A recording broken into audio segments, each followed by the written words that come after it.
नमस्कार साथियों, आज फिर मैं आप लोगों के बीच उपस्थित हूं अपने YouTube channel social and political मुद्दा पर। आज का जो विषय मैं आप लोगों के लिए लेकर आया हूं, यह विषय भारतीय राजनीति से जुड़ा हुआ विषय है और यह एक ऐसा विषय है जो विषय हम लोगों के लिए बेहद महत्वपूर्ण है। भारत देश के सभी नागरिकों के लिए यह विषय बहुत महत्वपूर्ण है और यह विषय है संविधान, जिसे हम अंग्रेजी में कॉन्स्टिट्यूशन भी कहते हैं। संविधान क्या है, पहले हम इसे जानने का प्रयास करेंगे। तो नियम और कानून का ऐसा संग्रह जो मानव सभ्यता तथा मानव का संपूर्ण विकास करती हो, संविधान कहलाता है। यानी हमारा जो नियम कानून है, हमारा संविधान है। जैसे आप साधारण भाषा में इसको समझ सकते हैं कि हमारा घर, हमारा समाज तथा हमारा देश एक नियम कानून के अनुसार चलता है।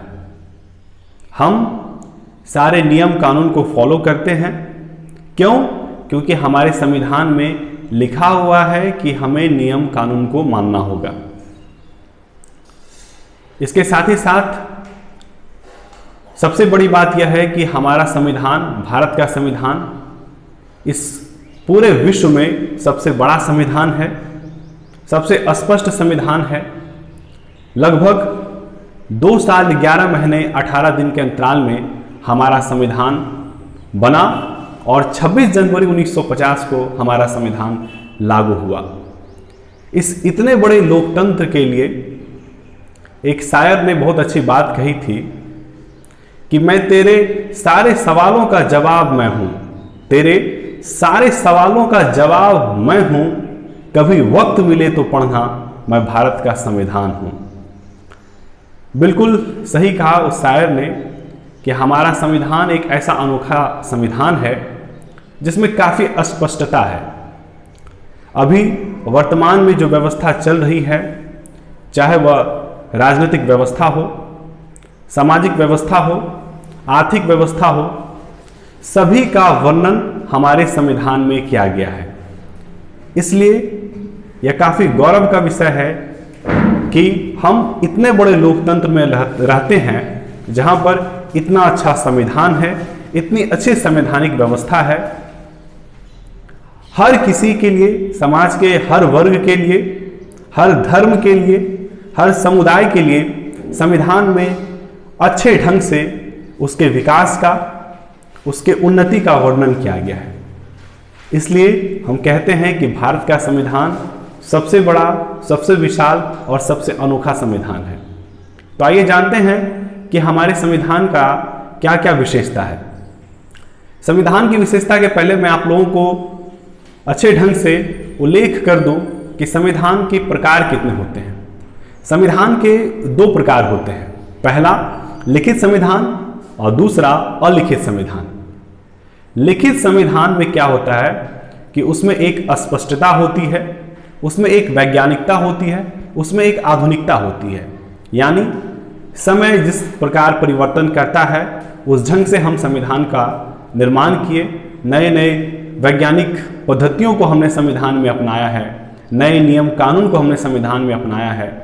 इसे हम लिखित संविधान कहते हैं।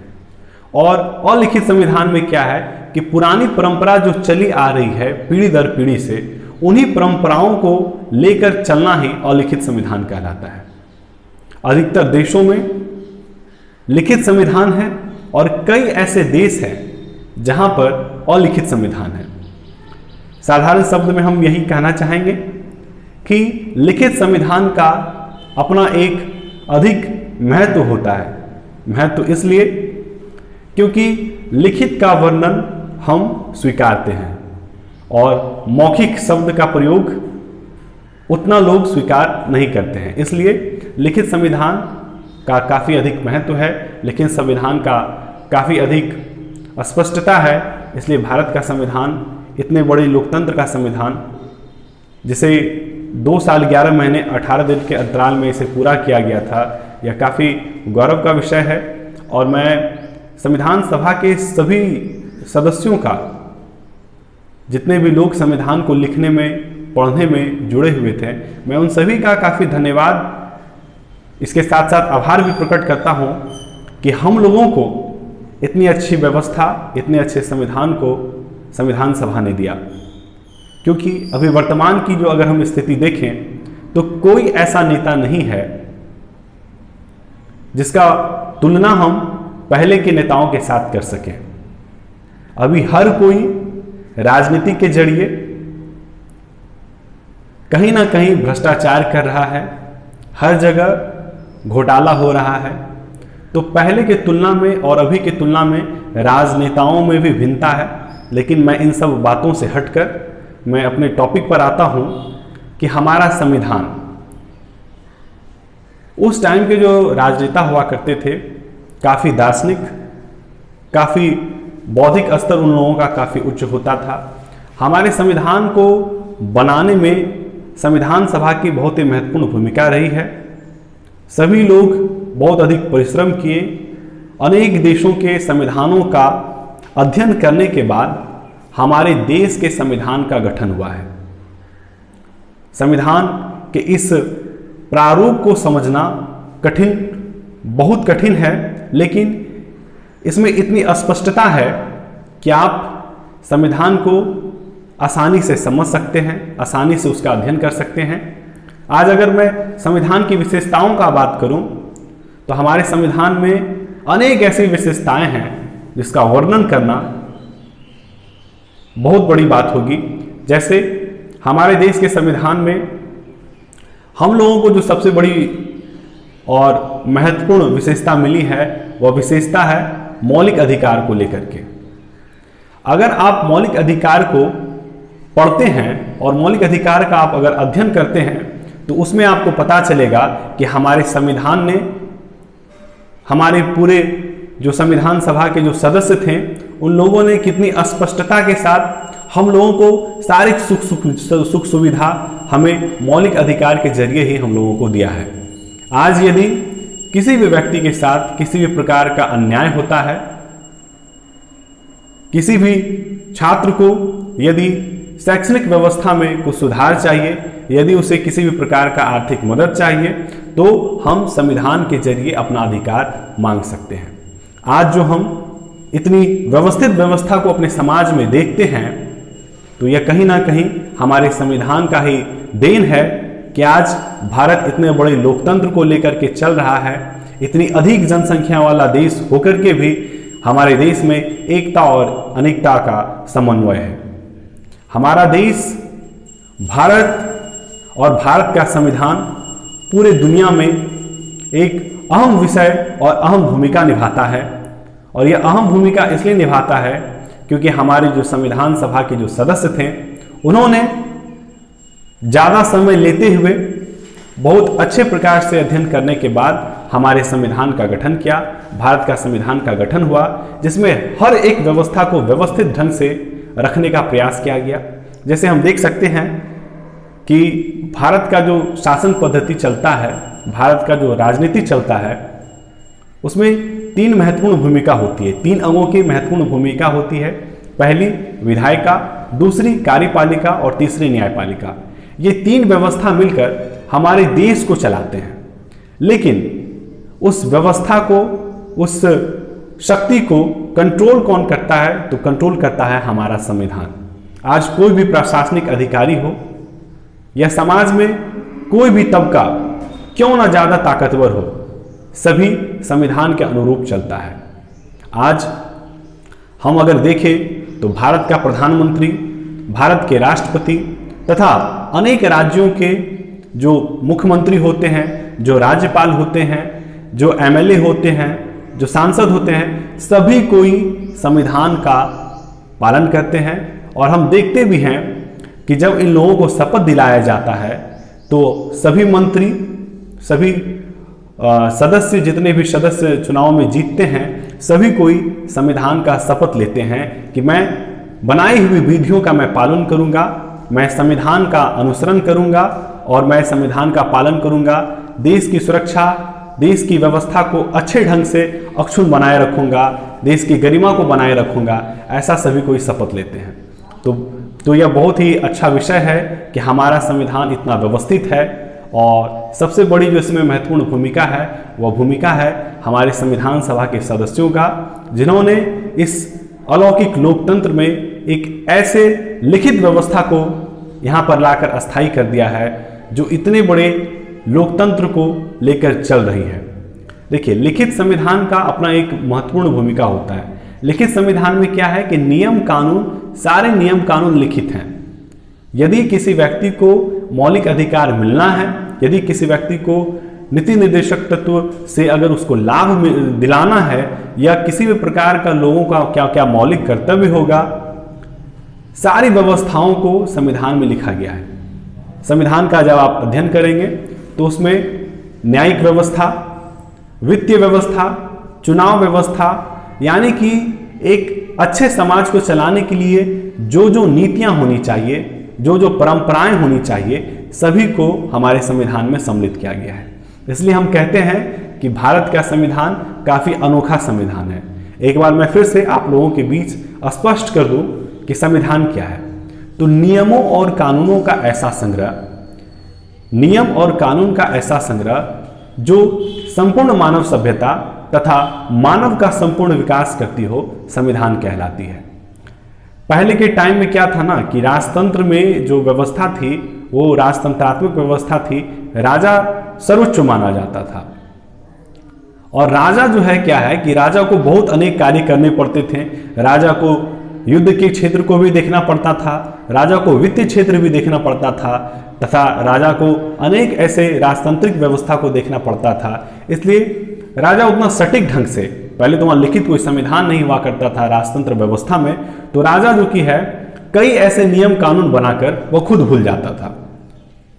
तो कभी कभी ऐसा होता था कि राजतांत्रिक व्यवस्था में कई बार राजा अपने बनाए हुए नियम को खुद तोड़ देता था, जिस वजह से वहाँ की जनता में असंतोष दिखने लगी। धीरे धीरे समय के बढ़ते अंतराल में, आधुनिक समाज के निर्माण में, आज़ादी के बाद 1947 में हमारा देश स्वतंत्र हुआ, उसके बाद हम लोगों ने अपने संविधान का गठन किया। और संविधान को बनाने में संविधान सभा के जो सदस्य थे सभी लोग काफ़ी परिश्रम प्रवृत्ति के लोग थे। और सबसे अधिक महत्वपूर्ण भूमिका, देखिए किसी भी व्यक्ति का, जितने भी संविधान सभा के सदस्य थे सभी का भूमिका, मेरे दृष्टिकोण से सभी की भूमिका समान थी। लेकिन संविधान सभा और संविधान के निर्माण में अहम भूमिका अगर माना जाता है तो डॉक्टर भीमराव अंबेडकर का भूमिका काफ़ी अधिक माना जाता है, क्योंकि उन्हें प्रारूप समिति का उसे अध्यक्ष बनाया था। और संविधान सभा का जो प्रारूप बनाते हैं तो उन्हें काफ़ी अधिक महत्व दिया जाता है, क्योंकि उसमें ही सारा चीज़ लिखा हुआ है। जब आप संविधान की प्रस्तावना को पढ़ेंगे तो उसमें लिखा हुआ है हम भारत के लोग, भारत की प्रभुता, संपन्नता, यानी कि सारा चीज़ जो है वो स्पष्ट किया गया है प्रस्तावना में। कैसे आपको न्याय मिलेगा, कैसे आपको अभिव्यक्ति की स्वतंत्रता मिलेगी, आप भारत की किसी भी भूभाग में कैसे कहीं भी निवास कर सकते हैं, क्या क्या आपके मौलिक अधिकार होंगे, कैसी आपकी शैक्षणिक व्यवस्था होगी, यानी सारी चीज़ का समन्वय हमारे प्रस्तावना में ही दिया गया है। इसलिए डॉक्टर भीमराव अंबेडकर को हम संविधान का, भारतीय संविधान का जनक कहते हैं। इसके साथ ही साथ भारत के संविधान की जो विशेषता है वह विशेषता यह है कि भारत का संविधान लचीला भी है और कठोर भी है। यानी कि लचीला और कठोर का भारत का संविधान मिश्रण है। और इस मिश्रण से क्या लाभ है कि पहले हम समझते हैं कि लचीलापन क्या है और कठोर क्या है। लचीलापन क्या है कि लचीलेपन के संविधान में हम किसी भी प्रकार का संशोधन कभी भी कर सकते हैं। साधारण से बहुमत को ला करके हम लचीला संविधान में हम परिवर्तन कर सकते हैं, संशोधन कर सकते हैं। वहीं अगर हम कठोर संविधान की बात करें तो कठोर संविधान में किसी भी नियम कानून को बदलना, उसमें परिवर्तन करना काफ़ी मुश्किल का कार्य होता है। लेकिन भारत के संविधान की विशेषता क्या है कि भारत का संविधान लचीलेपन और कठोरता का मिश्रण है। इससे क्या है कि अगर कोई ऐसा बिल या कोई ऐसा कानून अगर हमें लगता है कि हमें उसमें संशोधन करके उसमें जोड़ना चाहिए तो हम उसमें समय को देखते हुए हम उसमें जोड़ सकते हैं। कभी कभी ऐसे भी कानून होते हैं जो समाज के हित के लिए ना हो तो हम उसे कठोर संविधान का उसे संज्ञा देते हुए उस कानून को खारिज करते हैं कि नहीं, ये हमारे संविधान के लिए अभी आवश्यक नहीं है। इस संपूर्ण संविधान में अब हम बात करते हैं कि इस संपूर्ण संविधान में अगर आप संविधान का अध्ययन करेंगे, संविधान के विषयों को पढ़ेंगे, तो भारत के संविधान में कुल 395 अनुच्छेद हैं तथा 22 भाग और 12 अनुसूचियां हैं। और ये जो 395 अनुच्छेद हैं, 22 भाग हैं, 12 अनुसूचियां हैं, इन सब विषयों को अगर आप पढ़ेंगे, भारत के संविधान के हर एक अनुच्छेद को जब आप पढ़ेंगे तो उसमें काफ़ी अच्छे और स्पष्ट रूप से बतलाया गया है कि हमें क्या क्या सुविधाएं हैं, क्या क्या हमारे अधिकार हैं, क्या क्या कर्तव्य हैं, तथा सर्वोच्च न्यायालय किस प्रकार कार्य करती है, राष्ट्रपति किस प्रकार कार्य करते हैं, प्रधानमंत्री के क्या क्या कार्य होते हैं, मंत्रिमंडल का क्या दायित्व बनता है, संसद किस प्रकार से मंत्रियों का गठन करता है, किस प्रकार से राज्यसभा कार्य करती है, किस प्रकार से उच्च न्यायालय कार्य करते हैं, किस प्रकार से सर्वोच्च न्यायालय कार्य करते हैं, राज्य के मुख्यमंत्री का क्या क्या कार्य है, इसके साथ ही साथ राज्यपाल किस प्रकार से अपने नियम कानून का पालन करता है, तथा उच्च न्यायालय के न्यायाधीश की नियुक्ति कैसे होती है, सर्वोच्च न्यायालय के न्यायाधीश की नियुक्ति कैसे होती है। यानी कि जो हमारी राजनीतिक व्यवस्था है, इस राजनीतिक व्यवस्था को चलाने के लिए संविधान अति महत्वपूर्ण मानी जाती है। और इस इतने बड़े लोकतंत्र में, इतने बड़े भारत के इस भूभाग को चलाने के लिए हमारा संविधान काफ़ी महत्वपूर्ण भूमिका निभाता है। इसलिए हमारे संविधान की बहुत अधिक आवश्यकता है, बहुत अधिक महत्व है। और सबसे बड़ी बात यह है कि भारत का संविधान जो है यह एक लिखित संविधान है। सारे नियम कानून परंपरा पर आधारित ना होकर के बल्कि एक लिखित दस्तावेज रखा हुआ है और उसी का पालन हम करेंगे। कोई भी व्यवस्था कभी भी निरंकुश नहीं हो सकती है, इसलिए क्योंकि संविधान में इसका वर्णन किया गया है। अगर जिला के अधिकारी किस प्रकार कार्य करेंगे, उसकी नियुक्ति कैसी होगी, उसकी सेवा अवधि कितने दिनों तक का होगा, उसके वेतन उसको वेतन कितना मिलेगा, उसकी कार्य अवधि क्या होगी, कार्य प्रणाली क्या होगी, इन सारी चीज़ों का वर्णन हमारे संविधान में दिया गया है। अगर अभी हम देखें वर्तमान समय में, कल के दिनों में ही बंगाल का चुनाव का रिजल्ट आया, असम के चुनाव का रिजल्ट आया, तो जिस प्रकार हम सारी चीज़ों को देखते हैं कि किस प्रकार चुनाव आयोग कार्य करती है, किस प्रकार चाहे वह पार्टी कोई भी पार्टी हो, कितना भी बहुमत का पार्टी हो, सभी को संविधान के अंदर रह करके ही कार्य करना पड़ता है। कोई भी व्यक्ति, कोई भी शक्ति संविधान से ऊपर नहीं हो सकती है, सभी को फॉलो करना होगा संविधान के बनाए गए रूल्स को। अभी हमने देखा कि किस प्रकार बंगाल का रिजल्ट आया, किस प्रकार असम का रिजल्ट आया, और हम उन सारे व्यवस्थाओं को हमने स्वीकार किया। किसी भी प्रकार का किसी में असंतोष नहीं होगा, इसलिए नहीं होगा क्योंकि हम संविधान द्वारा बनाए गए नीतियों का पालन करते हैं। संविधान में यह जो नीति बनाई हुई है कि निर्वाचन आयोग किस प्रकार से कार्य करेंगे, चुनाव आयोग किस प्रकार से कार्य करेंगे, तो हम सभी संविधान के अंदर रह करके ही हम सारे नीतियों को, सारे नियम कानून को मानते हैं। आज अभी वर्तमान समय में भी देखें तो कोविड-19 यह महामारी चल रही है। संविधान में कहीं नहीं लिखा हुआ है कि कोविड-19 में लोग घर के अंदर रहेंगे, लेकिन हमने समय रहते कुछ ऐसे नियम कानून को अपने संविधान में जोड़ दिया और जोड़ करके एक लॉकडाउन का यह एक जो अभी चल रहा है, तो लॉकडाउन को हम लोगों ने उसमें समाहित कर दिया कि अगर किसी भी प्रकार का, सिर्फ आपातकाल नहीं बल्कि किसी भी प्रकार का यदि कोई महामारी आ जाती है, किसी भी प्रकार का अचानक कोई ऐसा कुछ परिदृश्य हमारे देश के साथ अगर चल रहा है, किसी भी प्रकार की ऐसी कुछ भारी भरकम दुखदाई स्थिति, संकट की स्थिति अगर भारत के साथ चल रही है, तो हम लॉकडाउन को भी लगा सकते हैं। यानी हमारे संविधान का ये विशेषता है कि लचीलापन और कठोरता का क्या क्या गुण हो सकता है, इस चीज़ों को मैंने अपने एग्जाम्पल के जरिए आप लोगों को समझाने का प्रयास किया। और सबसे बड़ी बात यह है कि राजतंत्र की जो व्यवस्था थी, राजतंत्र जो व्यवस्था थी, उन सब चीज़ों से कई गुना कई अच्छी व्यवस्था लोकतांत्रिक व्यवस्था है। और इसके साथ ही साथ सबसे अच्छी व्यवस्था है संविधान की। आज संविधान के जरिए ही सारा कार्य हो रहा है, सारा व्यवस्थित कार्य व्यवस्थित रूप से अगर चल रहा है तो यह हमारा संविधान के द्वारा चल रहा है, संविधान सभा द्वारा बनाए गए सदस्यों द्वारा चल रहा है। इसी के साथ मैं आप सभी का धन्यवाद देता हूं कि आपने मुझे सुना, समझा, और इसके साथ ही साथ जो भी लोग मेरे इस YouTube चैनल पर नए हैं, आप सभी कोई मेरे YouTube channel social and political मुद्दा को सब्सक्राइब कीजिए, लाइक कीजिए, शेयर कीजिए और अपने दोस्तों को, अपने परिवार के जनों को या मेरा वीडियो शेयर करें, जिससे क्या है कि अच्छी अच्छी जानकारी मैं अपने शब्दों में आप लोगों तक पहुंचाने का प्रयास करूंगा। यदि किसी भी प्रकार का कोई सवाल आप लोगों के मन में हो, किसी भी प्रकार की कोई दुविधा हो या किसी भी प्रकार का कुछ अगर आप मुझे बतलाना चाहते हो तो आप मुझे कमेंट करके बतला सकते हैं। सबसे अहम भूमिका आप लोगों का होगा कि नई नई जानकारी को मैं आप लोगों के पास लाकर प्रस्तुत कर रहा हूं। नए नए चीज़ जो हम लोगों को जानना चाहिए, भारत के नागरिक को जानना चाहिए, अपने भाषा में कम से कम एक बेसिक नॉलेज में होना चाहिए कि किस प्रकार हमारा देश चलता है, हमारा समाज चलता है। तो मैं इन नई जानकारी को आप लोगों के बीच लेकर आऊँगा, लेकिन सबसे बड़ी जो भूमिका प्ले होगा वो आप लोगों के जरिए होगा कि आप लोग मेरा सपोर्ट करेंगे। इस सपोर्ट करने का मतलब यह है कि आप मेरे चैनल को सब्सक्राइब कीजिए, शेयर कीजिए, लाइक कीजिए, कमेंट कीजिए और साथ ही साथ जो कि है मेरी वीडियो पर बने रहिए। इसी के साथ बहुत बहुत धन्यवाद।